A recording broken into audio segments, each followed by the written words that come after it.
Ассаламу алейкум, ардақты мұсылмандар. Мынау тапчан, сәкі. Тек ағаш қою жұмыстары қалды. Осы тапчанға қысқаша түсінік беріп өтейін.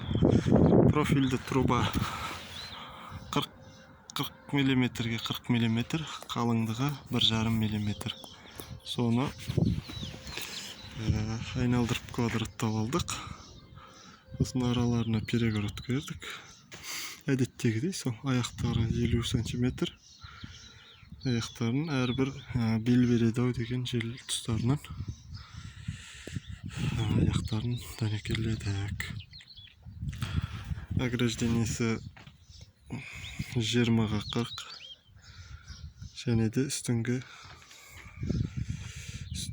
20-ға 20 профильдермен тоқылған. 15-ге 15 мм профильді труба осындай кубик есебінде ограждениесі бар. Осынша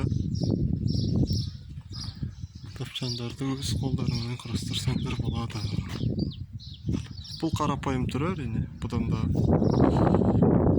ерекше дизайнмен әдемі мықтылап істеуге болады. Бұл енді ең бюджетный вариант деген сияқты.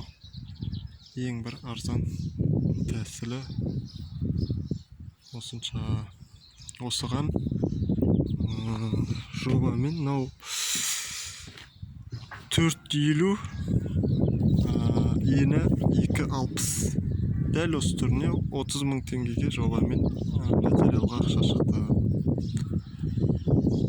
30 000 теңгедей ақша шықты.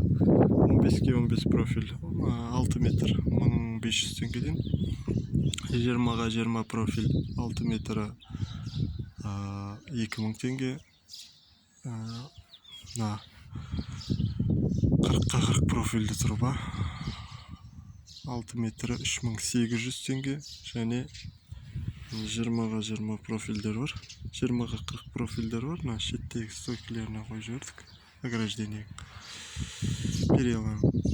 Олар 2800 теңгеден. Барлығы 30 000-нан сәл астам ақша шықты краскасымен есептегенде.